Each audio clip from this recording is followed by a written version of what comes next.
Welcome to Wellness Rebranded. We know there's so much conflicting health and fitness advice out there. And you're tired of the senseless and toxic diet culture noise. You're ready to tune into your body, feel empowered around food, and focus on your true health and well-being. Welcome to the Wellness Rebranded podcast. We're the healing trio of your health and wellness anti-diet dreams. I'm Tara, personal trainer. I'm Elizabeth, registered dietitian and certified intuitive eating counselor. And I'm Maura, licensed clinical social worker. Together, we're pushing back on diet culture, hustle culture, and toxic positivity to help you practice genuine health-promoting self-care. So grab your water bottle, forget the rules, and let's start rebranding your wellness journey. Welcome back to another episode of Wellness Rebranded. This week, we're jumping into what will be a 3-part series on intuitive eating. If you've ever felt frustrated trying to land on a consistent, sustainable approach to eating well and feeling good, if you've ever felt confused by all the conflicting nutrition information out there, or if you're sick and tired of dieting and counting or tracking or measuring what you eat, or feeling as though you should be, this episode is for you. We're going to introduce you to a framework for a more peaceful, authentically healthful approach to food. Let's jump in. So guys, how would you describe your relationship with food? Complicated. Tell me more. So I was steeped in diet culture. I've always thought of foods as good foods and bad foods, shouldn't eat and should eat. And it's only recently that I've really started embracing a more intuitive eating type lifestyle or eating pattern. So currently I eat what I want when I want. I try to focus on foods that make me feel good and also foods that are delicious. And I don't really restrict anything. But that is a new development for me. Yeah, I'm excited for you to be a part of this conversation, especially Tara, because you don't actually know a lot about intuitive eating. Right? I don't. I'm a total newbie for this. Yeah. I've kind of found it organically and just embraced it like by chance, not because I know about it. Yeah, so ask all your questions because odds our listeners have the same questions as you as we talk about what it is and dive into it. Okay. Maura, what about you? How would you describe your relationship with food? I mean, definitely still complicated, right? Like, I actually was just thinking about the word relationship, and that's such a perfect word for it because relationship isn't like, oh, I've gotten to a place and then it's done, right? Mm-hmm. A relationship is something that's ongoing. Yeah, ups and downs, right? Always Twists work. and turns. Yes, and it is a relationship. Mm-hmm. So it is ongoing.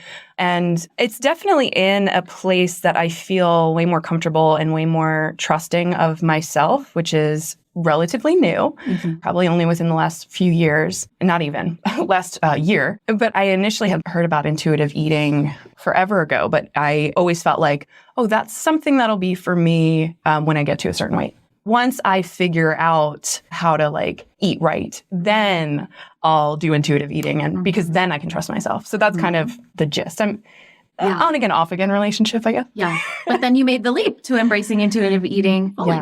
Yes. I don't have rules, kind of like Tara was talking about, not putting restrictions. That is something that has been very consistent. You know, I'm trying to make choices based on my values and what feels right and what feels good, right for me, but not having the restrictions. And I do still notice guilt that shows up or ooh, me too. Yeah. So that's why it's always ongoing. Okay, I'm going to share with you guys what I share with everyone, which is guilt is not a food group. I love what Evelyn Tribole, one of the founders of intuitive eating, says. If you didn't steal the food and you didn't harm the chef, there's nothing to feel guilty about when it comes to your eating. So I'll just slide that in Oh my gosh, I love it. Right at the beginning, ladies. But for everyone else who maybe is wondering what the heck is intuitive eating, let's dive in and talk about it a little bit more. So intuitive eating, you can think of it as a self-care eating framework. It's an approach to food and nutrition and eating that was actually created by 2 dietitians in the late 1990s. Evelyn Tribole is one of them. Elise Resch is the other. They wrote a book called Intuitive Eating. It's now in its 4th edition in print. And in the beginning, it was very much research inspired. Fast forward 25 years, it is now very much research based. There's somewhere around 150 to 175 plus and counting studies showing the benefits of intuitive eating. And the foundation of it is having a happy, healthy relationship with food. it is weight neutral, which is why exactly what you were saying, Maura, that, oh, well, I'll figure out this weight loss thing first, and then I'll learn how to become an intuitive eater. Because a lot of people hear that weight neutral and get really nervous about either I need to lose weight, or I have this health thing, or I want to lose weight, or we're so conditioned in the diet culture that we live in to lead with weight when it comes to food, when it comes to health. So the idea of not leading with weight can feel really scary to people. But what we focus on in intuitive eating is having a happy, healthy relationship with food. Often that involves a healing process for many people, especially if you have been a dieter or looked at food through a scarcity-based lens in the past.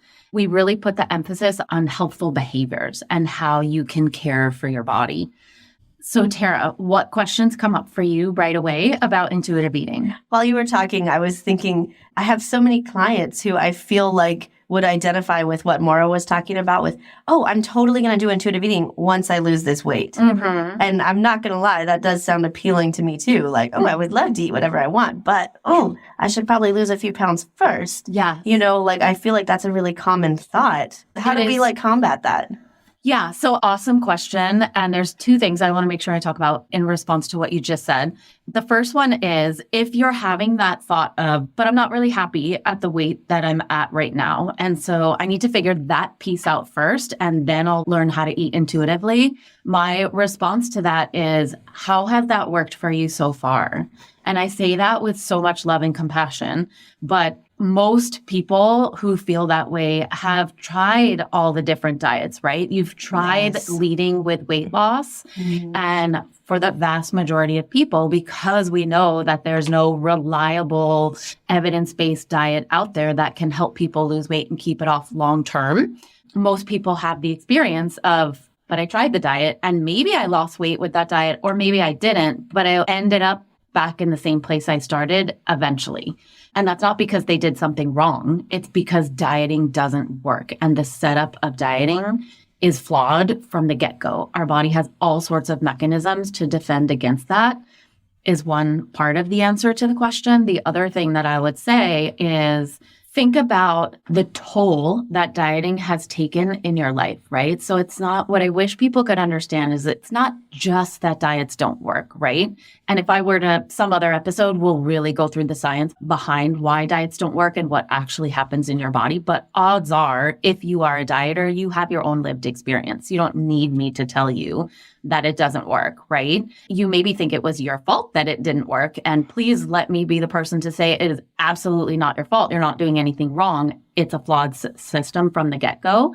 But think about the toll that dieting, or even that restrictive mindset towards food, if you don't identify as a dieter per se, has taken on your life. Has it gotten you the results that you were looking for long-term consistently? Has it made you jumping in and out of eating and exercise programs so that you're in an all or nothing, on again, off again pattern? Has it detracted from your relationships? Because if you're so consumed with following the rules of all the diets out there and doing the different diet programs, and you're going out to a restaurant with your family and all you can think about is, oh, but how many points or calories are going to be in my food? What's the safe food to eat? How am I going to avoid eating that food over there? Or I should eat this food, but I don't really want it. Well, you're no longer being present with your family, right? Maura, because I know you've been through this process, what are some of the other ways that that approach took a toll for you? Oh my gosh. I mean, I think you just kind of touched on this, but like, how present was I at like these events that I was really excited to go to? Because I'm thinking about, well, what food is here? What am I going to be eating? They're going to see the choices that I'm making as I'm eating, or these things that it's consuming so much of my mental energy and time that I'm not even doing the things that I want to do. And then I'm not even enjoying it. Right. Dude, I so vibe with that. I have a friend, we love Mexican food, and we go out once a week or once every couple weeks to get some Mexican food usually. And she doesn't like chips. Mm-hmm. So she'll just eat salsa with a spoon. And while I'm sitting there eating the chips, I'm like, oh my gosh, am I eating too many chips? Did I eat this entire basket of chips? Mm. Is this okay? Is she going to judge me? Because she only eats salsa. So maybe like, should I not eat so many chips and just take like really big scoops of salsa? Meanwhile, how do you want to be showing like, up it there? becomes Not that this whole way. thing. And 100%, she does not care what I'm eating. Right. Yeah. Like, she does not care. Like, who cares what other people eat? But it makes you feel some kind of way because you're trapped in So it your causes own, like, guilt, stress, and anxiety. And that guilt, stress, and anxiety over what you're eating detracts from your health in other ways, right? If you're chronically experiencing guilt, stress, and anxiety about your food choices, that's increasing your cortisol. Over time, chronically elevated cortisol, it's taking away from your physical health, not to mention your mental, emotional health in other ways, right? Absolutely. And so what I hear you saying, both of you, I suppose, is that it's also taking a toll on your confidence, right? And how you show up in the world if you're looking at it through this lens. Yeah.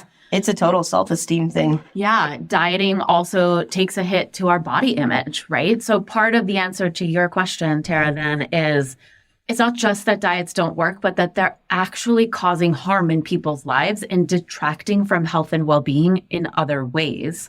And so what intuitive eating offers you is another approach. But the second thing I said, I wanted to make sure to follow up on two things you said. The second thing was intuitive eating. It is throwing out the rule book on so-called the healthy eating rule book, getting rid of the rules. We're not trying to follow rules. We're trying to pay attention to our body and its signals. And a lot of people hear intuitive eating and me as a dietitian saying, we're throwing out the rules on healthy eating. And their next thought is, oh my gosh, is she telling me to eat anything and everything? And how can that possibly be healthy? And the thing that's missing is I am suggesting that a better way to approach food is to give yourself permission to eat any food you want without guilt, without stress. But that's not the end of the story. The thing that people miss about intuitive eating is we want you to have that full permission, but we want you to do it with body attunement. So we want to help you. And this, I spend a lot of time with my clients helping them understand, what does hunger feel like in your body? What does fullness feel like in your body? How can you give yourself permission to eat those foods and turn down the temperature on the stress around food and eating and still eat lots of nutrient-dense foods in a way that feels good in your body? I so completely agree that that's the piece that people miss. Because when I talk about intuitive eating with my friends and my family, my clients, whoever, it does seem to be like, oh, so just eat whatever you want. Well, I'm going to like go completely off the rails and be completely unhealthy, because we forget that, like, listen to your body part of it. Right. Yeah. Does your body love eating like an entire plate of nacho cheese? Do you feel good after that? Or should maybe like a few bites be enough? Right. And what happens, another one of the harms of dieting is that it disconnects you from your body. So if I'm just following rules about how to eat, or I'm counting calories, or I'm counting points or macros, that has absolutely nothing to do with how hungry I feel in my body, how full I feel, or how that food makes me feel. And I'm training myself to be disconnected from my body, right? Every time if I'm using this approach and I'm just trying to hit a calorie target, what if I'm still hungry after that? Now I have a choice. I'm either not going to listen to my body, right? And I'm going to ignore my hunger, which takes other toll, or I'm going to quote unquote break the rules of the diet. So essentially what intuitive eating does is it zooms out, first of all, to take a broader view of health. It's not just what food is on your plate right now and how many calories are you burning at the gym. It's really what's actually healthy, first of all. It's your physical, your mental, and your emotional well-being, and how can you nourish your whole body to support that? And then second is also, I want to teach you to become the expert in your own body. Yes, I can teach you about nutrition and which foods your body needs, but nutrition at its finest, it's gentle, it's flexible, it's not rigid, it's not black and white. You cannot fail when it comes to nourishing your body. You can gather a lot of feedback for what does and doesn't feel good, or what does and doesn't support you, but ultimately, if I've done my job well as an intuitive eating dietitian, when we're done working together, you're going to be listening to your body more than you're listening to me. So ultimately then what intuitive eating is, it's an integration of instinct, right? We all have those gut instincts that we're born with, our hunger cues, our fullness cues, digestion. emotions, because we all bring our emotions to just life, but also our food decisions. And then it is rational thought.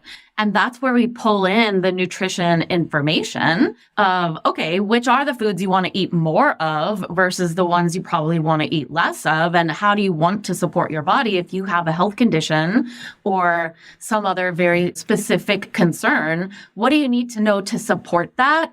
But it's rarely black and white or rigid, right? It still should be gentle and flexible. As a dietitian, I want to help you make your diet as inclusive as possible and focus on things you can add, not subtract. To me, that's far more helpful and enjoyable and sustainable. You know, can I say, I think we see this in the gym too.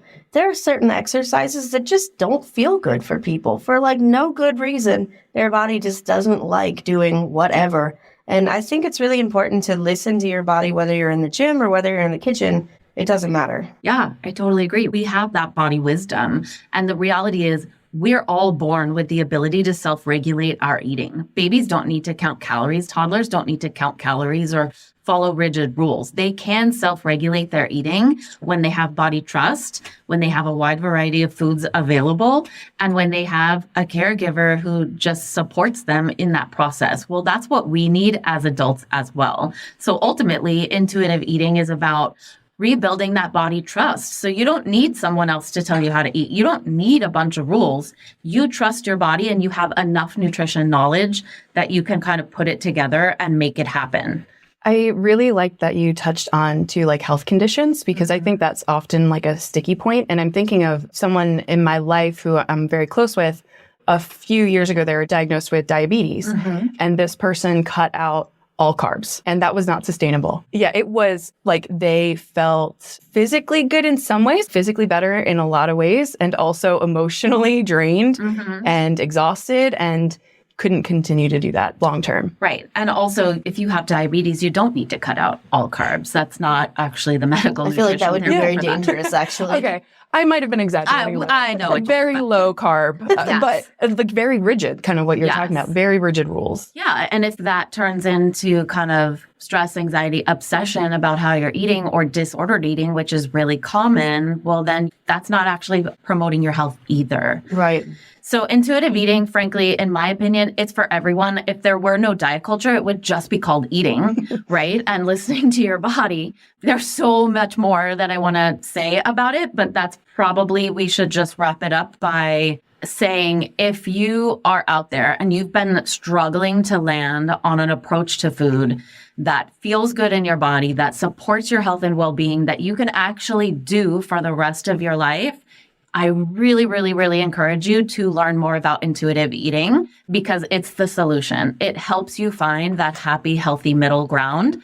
And if you would like to get started with that, go to the show notes and sign up for a free 5-day course that I've put together. It's called How to Break Up with Dieting for Good. It will help you get started on this process, answer so many of those questions that we weren't able to touch on here, and also send us a message and let us know what your questions are, and we will absolutely touch on them in a future issue. Thank you for joining us for this episode of Wellness Rebranded. If you found this helpful, please take a moment and leave us a review and share it with your friends. If you'd like to learn more about Maura, you can find her at her website, mauratani.com.